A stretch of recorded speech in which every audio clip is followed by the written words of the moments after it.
Olá, amigos e amigas das redes sociais, sejam bem-vindos. Estamos começando um novo estágio e desta feita faremos o estágio sobre o ensino médio. O estágio anterior nós fizemos sobre o fundamental. E como havíamos dito para vocês, o estágio do ensino fundamental nós tivemos que fazer uns arranjos, uma vez que é sabido que no ensino fundamental não há sociologia. E então, como fazer para superar este problema? Fizemos da seguinte forma: achamos que o sexto, a sétima e o oitavo ano seria impossível você aplicar um conteúdo que é basicamente de conceitos e teoria. Então, pensamos, por que não o nono ano? Uma vez que essa turma já está para adentrar os portais no próximo ano do ensino médio e lá eles vão se deparar com essa disciplina. Agora, uma vez feito isso é claro de um modo hipotético, pois todos vocês devem estar sabendo, o nosso estágio ele está sendo realizado na modalidade de extensão, haja visto que nós estamos vivendo um período de pandemia. E um período dessa natureza é impossível você trabalhar nas escolas. Inclusive, nem aulas regulares estão tendo. Agora é que eles estão preparando, ensaiando um retorno às aulas. Desta feita, então, já falando para uma turma, e mesmo de forma hipotética também, que tem no seu currículo a sociologia, nós escolhemos este título, Por Dentro da Sociologia, passeando pelo pensamento de Durkheim, explicando um pouquinho então este título que escolhemos, porque dessa opção que fizemos. Por que por dentro da sociologia, você me perguntaria? E eu te responderia, por dentro da sociologia, porque agora nós vamos verdadeiramente adentrar a esta ciência. Vamos penetrar no seu território e nós vamos trabalhar alguns conceitos, algumas teorias, alguns pensamentos. E você também poderia me perguntar, por que pelo pensamento de Durkheim? Porque Emile Durkheim, de forma resumida, ele vai ser aquele que vai dar uma dimensão, um verdadeiro status de ciência para a sociologia. Mas você poderia me perguntar, Cláudio, mas você não falou que Augusto Conte foi o precursor, aquele que começou a sociologia? Sim, foi isso mesmo que nós trabalhamos, nós dissemos. Mas respondendo de uma maneira, explicando de uma maneira simples para que você possa entender, Augusto Conte foi aquele que descobriu um certo território e fez ali um povoado chamado sociologia, podemos assim dizer. Mas foi só através de Emile Durkheim, ou Durkheim, como a pronúncia certa, alguns têm feito essa pronúncia correta assim, Durkheim, somente Durkheim pôde municipalizar este povoado. Então, Augusto Conte começou, mas toda a profundidade da sociologia e o status de ciência veio através de Durkheim.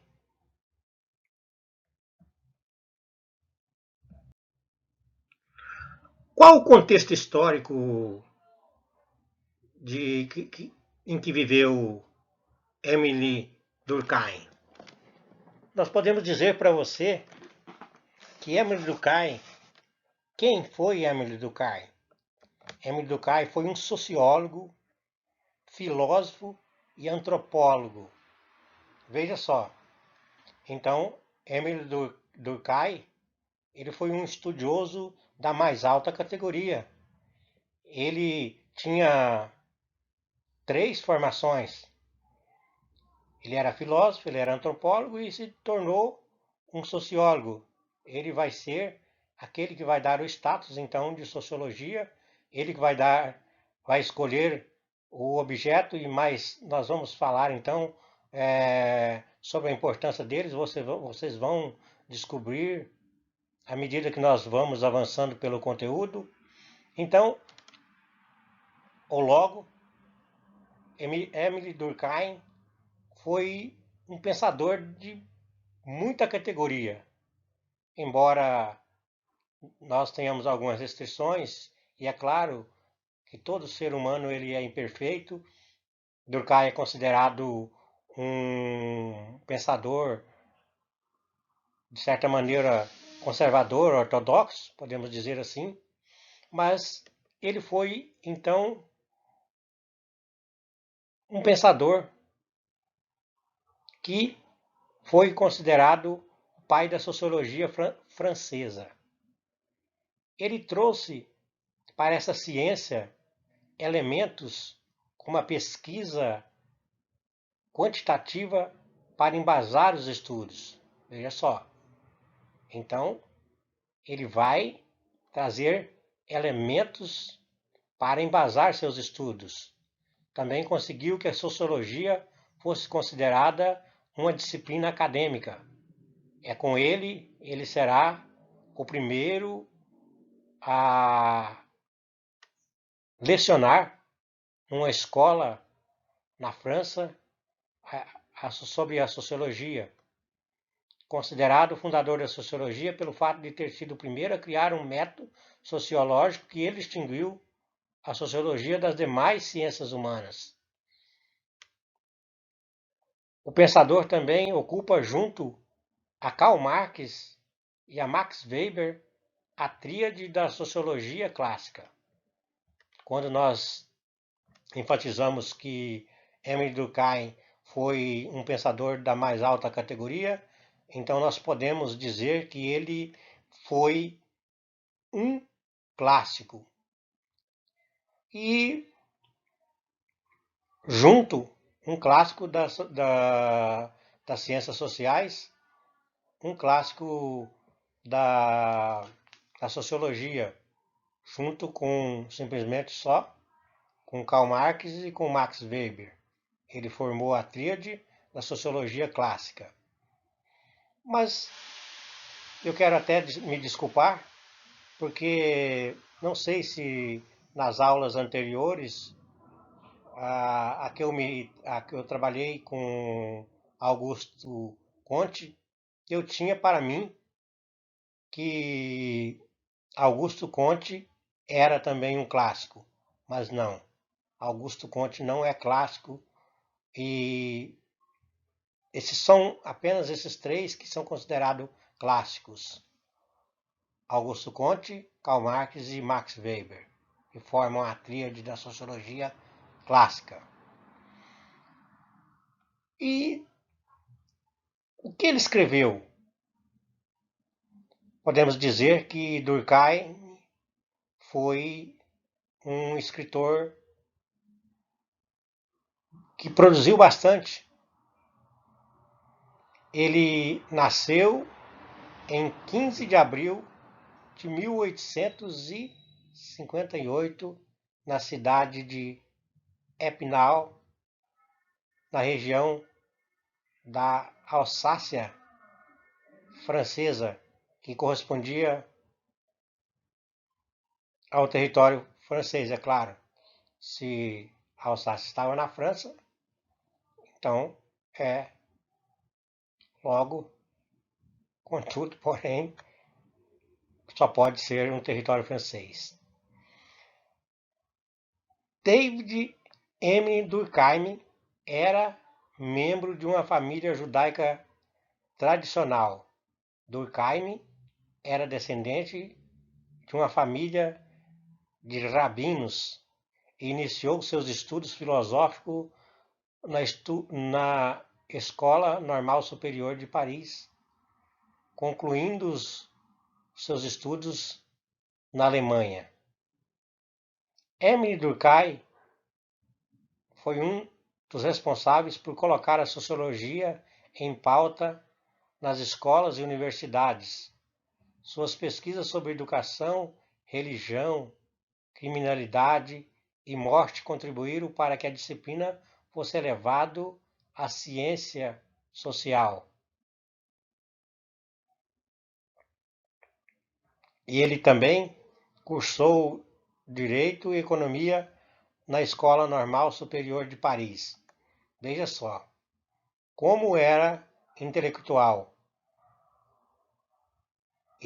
Nós já dissemos que ele era filósofo e antropólogo, agora também vai se aperfeiçoar com o direito e com a economia.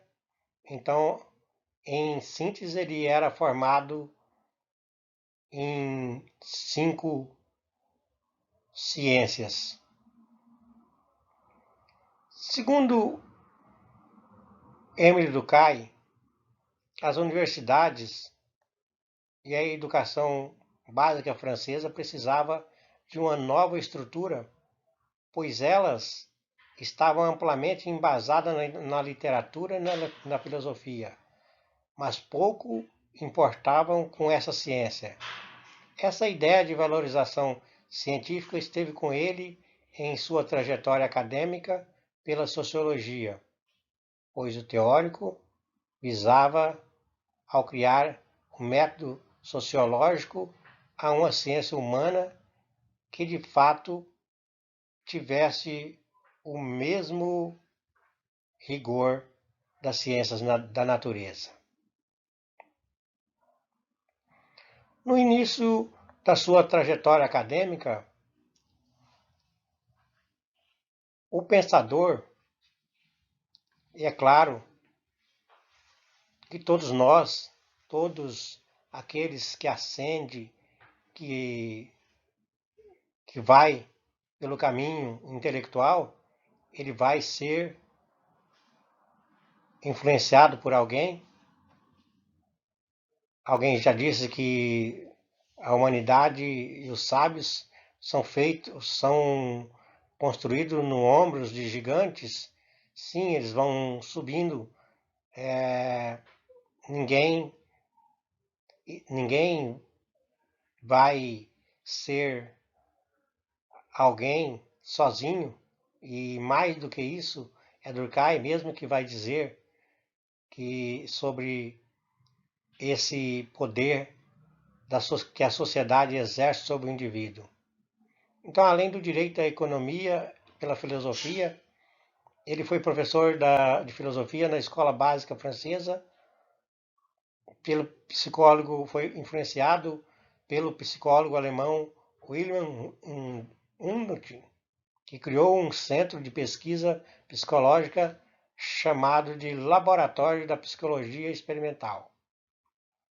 Então, além de estar envolvido com toda uma gama de ciências, também Durkheim vai se valer da psicologia.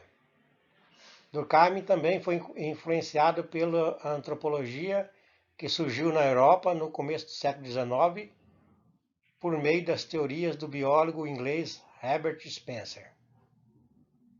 Em 1887, Durkheim entra para a Universidade de Bordeaux como encarregado de cursos.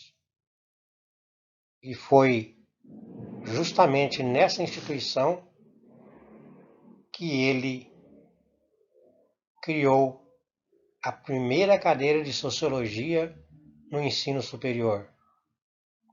A disciplina até então era ensinada inicialmente como parte do currículo estruturante dos cursos de Direito, Economia, Psicologia e Pedagogia. Durkheim produziu toda a sua obra sociológica entre 1887 e 1917. Em 1917, em novembro de 1917, o sociólogo, grande estudioso e grande clássico da sociologia, falece na cidade de Paris, vítima de um acidente vascular cerebral. Quais? Você poderia dizer para mim, Émile Durkheim escreveu obras?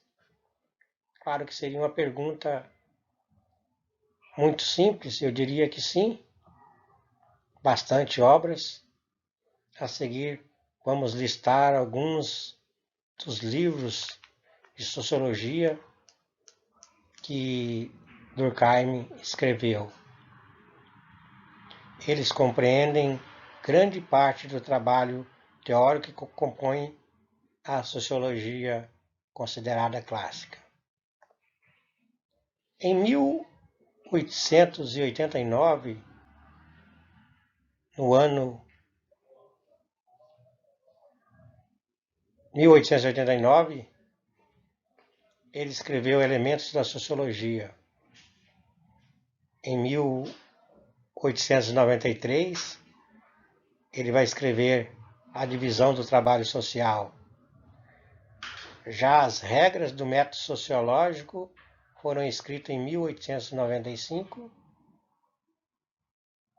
Em 1897, vai escrever uma obra que ficou muito famosa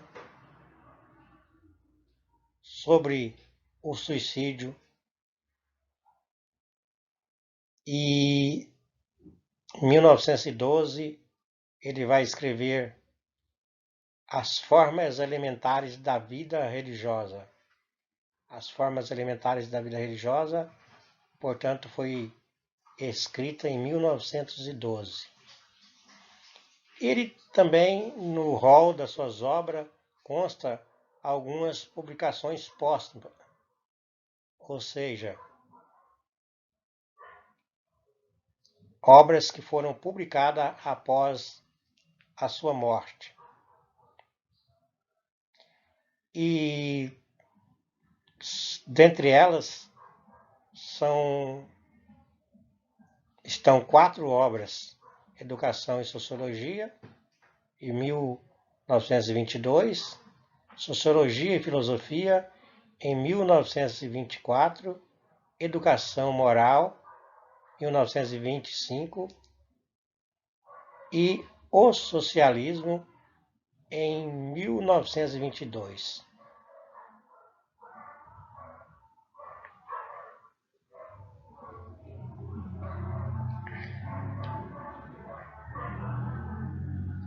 Quais foram as influências que exerceu este pensador judeu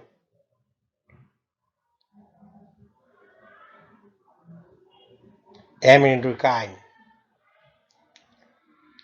Este pensador judaico como eu já disse, olha que nós temos no contexto, só uma observação, nós temos muito pensadores de origem judaica. Esse pensador judeu, ele era proveniente de uma família de rabinos que até a 8ª geração, todos esses rabinos, então se constituíam, estudavam e constituíam-se, entravam pelas portas das sinagogas e eram rabinos. E Emile Durkheim seria então o próximo de uma linhagem de 8, uma família que já estava na 8ª geração. Quais são as influências de Emile Durkheim? Durkheim foi influenciado por pensadores da sua época, do mesmo modo que influenciou, nós já dissemos que ele foi algumas influências por Herbert Spencer, ele influenciou pensadores do ciclo intelectual europeu do século XIX e de tempos posteriores.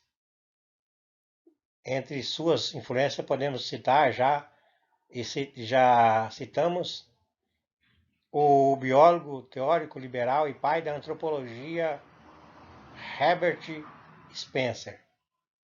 Também podemos incluir na lista o filósofo liberal positivista Alfred Spinas.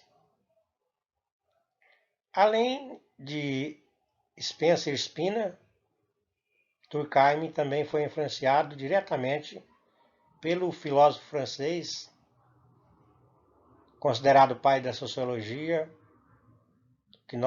aquele que nós trabalhamos anteriormente, Auguste Comte. E de Comte, Durkheim colheu a ideia da criação de uma ciência capaz de estudar a sociedade e reconhecer as suas especificidades. Porém, Durkheim foi muito além ao produzir uma crítica à teoria de Comte, que daria consistência à sociologia como uma ciência bem fundamentada. Segundo Durkheim, o que Comte fez não fundou a sociologia como uma ciência. Então, Durkheim reconhece a importância do trabalho de Auguste Comte, mas para Durkheim, Comte não foi o fundador da sociologia, enquanto ciência bem definida, e nem ultrapassou a filosofia, pois continuou formulando teorias no campo do ideal metafísico. E aqui fica um comentário interessante, pois se vocês se recordam, nós mencionamos esse fato, dissemos que quando Auguste Comte vai criar todas aquelas leis para chegar até a última etapa do conhecimento, a segunda fase que ele diz ter ultrapassado era a fase metafísica. E agora nós temos então Durkheim dizendo que ele mesmo, Auguste Comte, ficou no campo da metafísica, se restringiu a ele, que eram impossíveis de serem praticadas. Dessa maneira,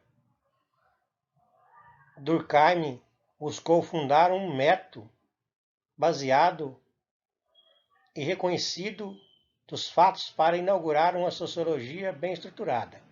Então veja só, mais para frente talvez vamos explicar melhor essa questão de como Durkheim e Comte, o que cada um dos nossos objetivos, então, vai ser distinguir o pensamento de cada um e o que Durkheim vai fazer além de Comte. Então, isso nós propomos num dos objetivos que formulamos para o estágio, pois uma das etapas que temos para a elaboração do estágio constitui também nesse ato de formular objetivos. Então, um dos objetivos que nós elaboramos foi distinguir, comparar os pensamentos de Durkheim e Auguste Comte. Então, Durkheim buscou e conseguiu fundar um método bem forte, calcado no reconhecimento dos fatos sociais, e serão, então, os fatos sociais um dos elementos teóricos muito fortes que ele vai trabalhar e vai explicar, e nós, à medida que nós formos avançando, então nós vamos explicar para vocês se realmente Durkheim convence, se realmente Durkheim estava correto. Durkheim também criticou outras ideias de Comte relacionadas à sociologia, o que demonstra as influências sofridas pelo pensador considerado o criador do método sociológico por aquele que é considerado o pai da sociologia. Então, aqui poderíamos dizer que aquele que Durkheim é considerado o criador do método sociológico por aqueles que é considerado o pai da sociologia. Como dissemos para vocês, Comte seria o precursor, mas aquele que vai dar toda a estrutura para a sociologia certamente é Augusto Emile Durkheim. E para Durkheim, apesar da pretensão oposta ao modelo sociológico kantiano, é demasiadamente filosófico, pois a base do positivismo e da sociologia é a lei dos três estados. Era isso mesmo que nós já havíamos comentado em alguns momentos atrás, quando falamos sobre o que Comte vai fazer, e ele vai então falar de maneira categórica sobre o que a lei dos três estados vai ser para a sociologia. E a lei dos três estados é um ponto central no pensamento de Comte. Mas Durkheim diz que a lei dos três estados não tem nada de básico que vai servir, que vai dar consistência, que vai dar poder de ciência a sociologia, que a lei dos três estágios, ela é essencialmente filosófica ou metafísica, como vocês quiserem, que não ocorre um método preciso de observação. Então, a crítica de Durkheim vai ser que não, na lei dos três estados, não recorre a um método preciso de observação e nem um estudo rigoroso de uma sociedade, mas apenas de uma abstração, que é muito própria da filosofia. Ao contrário disso, Durkheim desenvolveu o conceito de fatos sociais, que são estruturas que tendem a se repetir em diferentes sociedades, mostrando elementos rígidos que podem garantir certo rigor científico ao trabalho sociológico, uma vez que podem ser analisados empiricamente.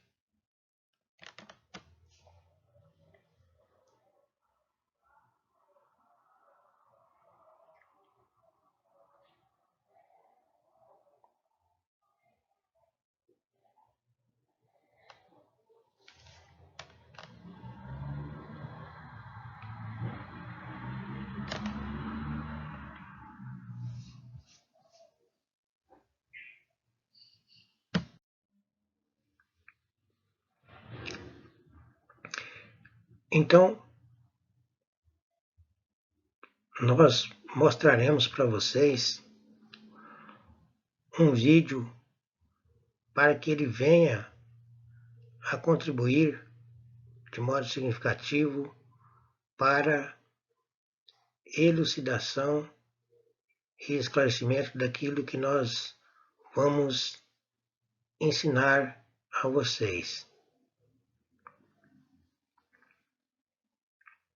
Bom dia, boa tarde, boa noite, boa madrugada, galerinha. Eu não sei em que momento vocês poderão assistir essa videoaula. E o nosso tema de hoje seria Émile Durkheim e a sociologia funcionalista. Vem comigo, galera.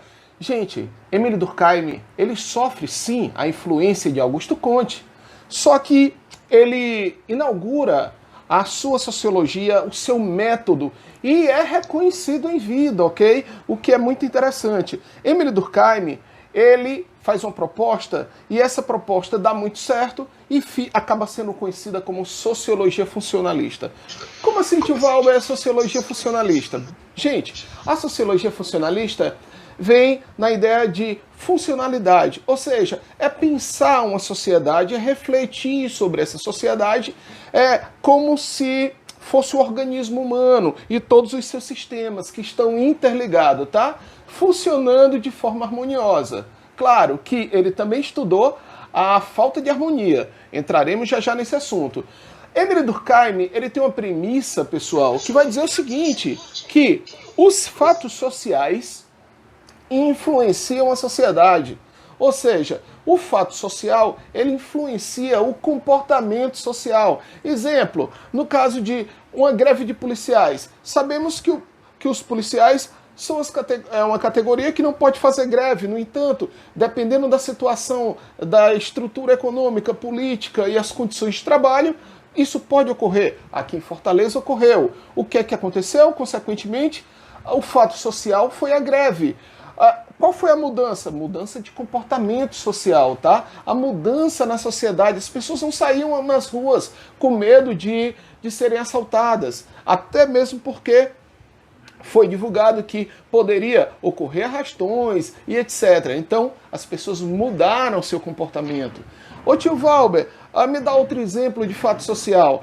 Se eu penso na violência, a violência também é um fato social. Se existe a violência como fato social, consequentemente vai haver uma mudança de comportamento, ok, gente? Então, os fatos sociais acabam por influenciar o comportamento da sociedade. Bom, temos a premissa, fato social influencia o comportamento da sociedade. E como é que se caracterizam esses fatos sociais? Gente, os fatos sociais, eles podem ser exteriores generalizados ou coercitivo. Vou explicar.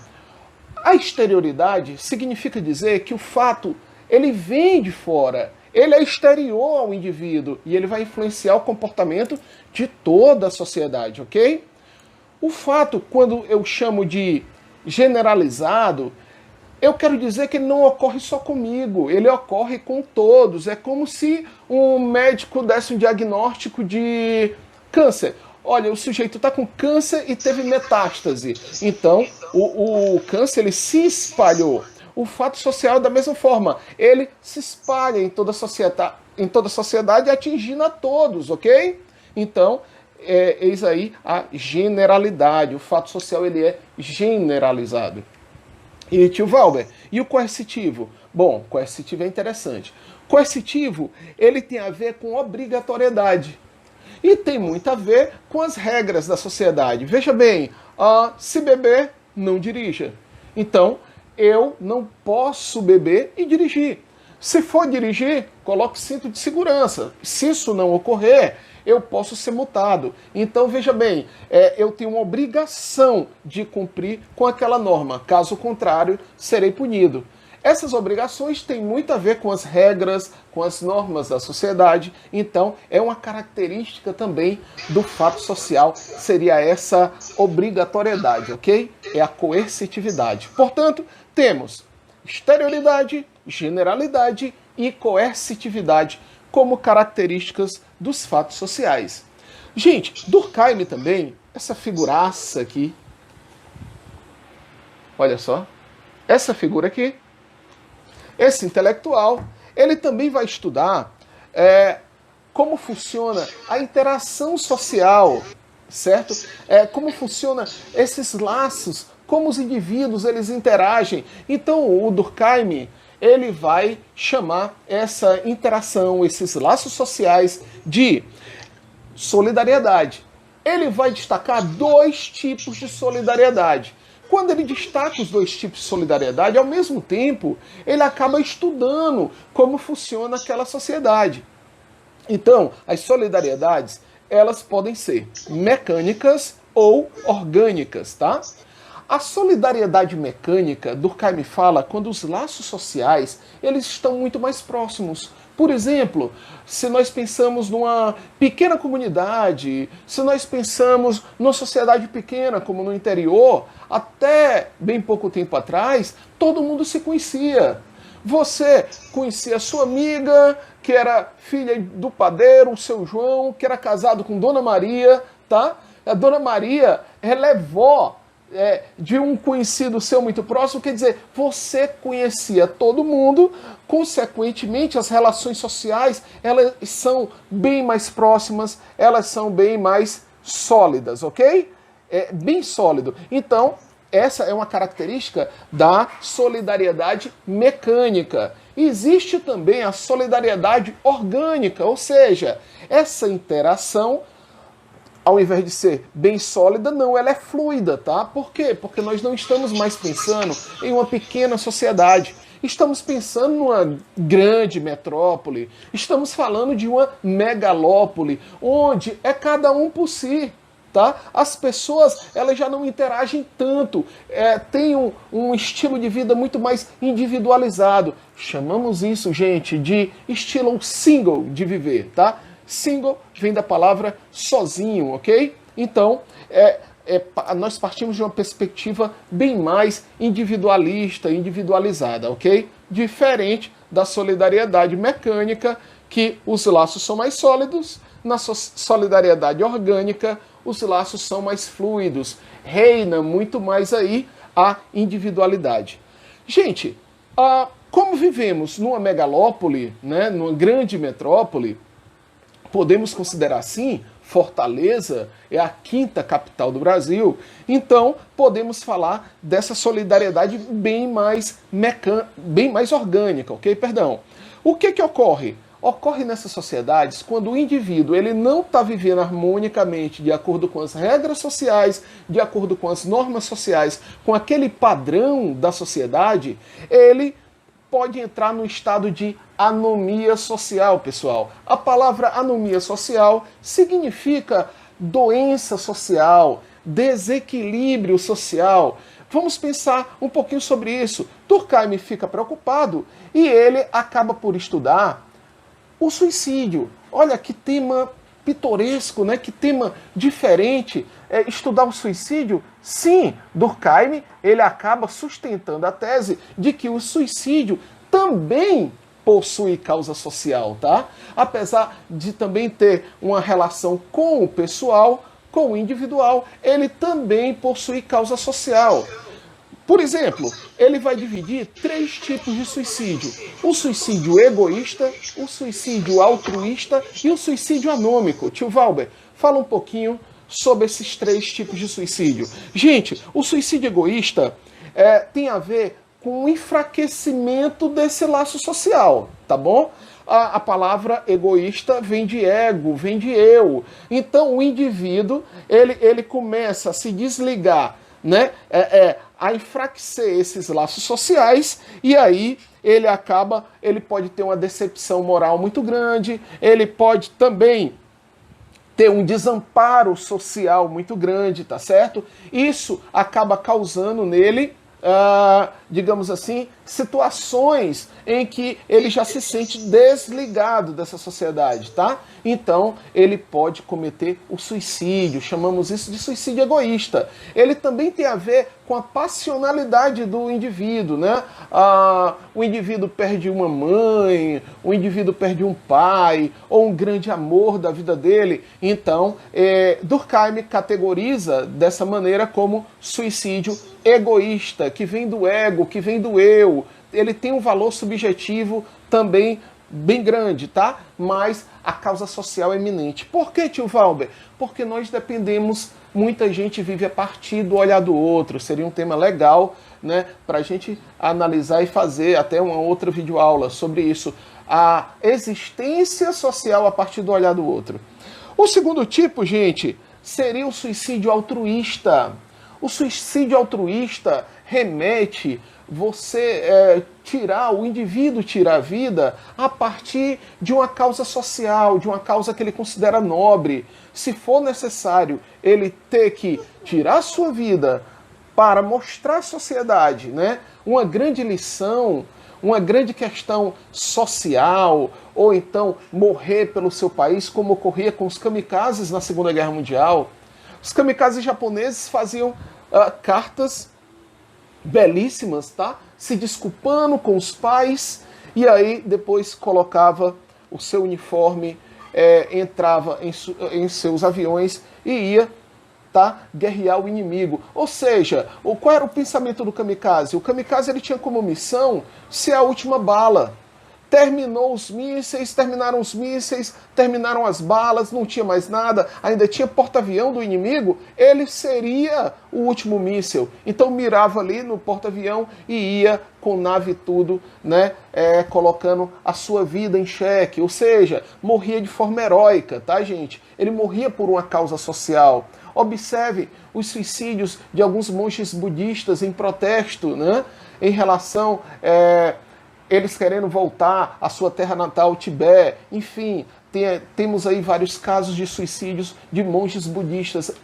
Entregar sua vida por uma causa maior, por uma causa mais nobre, ok? Inclusive, eu quero oferecer a aula de hoje ao grande ator Flávio Migliaccio, que eu encaro, apesar respeitando toda a sua dor, respeitando a dor da sua família, eu quero oferecer essa aula de hoje a esse grande ator que nos prestou um serviço incrível, né, de reflexão na sua atuação, tá?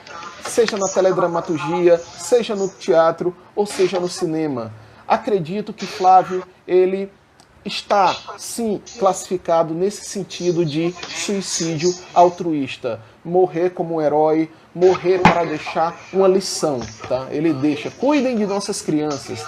E ele deixa o seu legado artístico aí. Essa aula vai para você. Beijo, Flávio Migliaccio, onde quer que você esteja. Com certeza estará num bom lugar.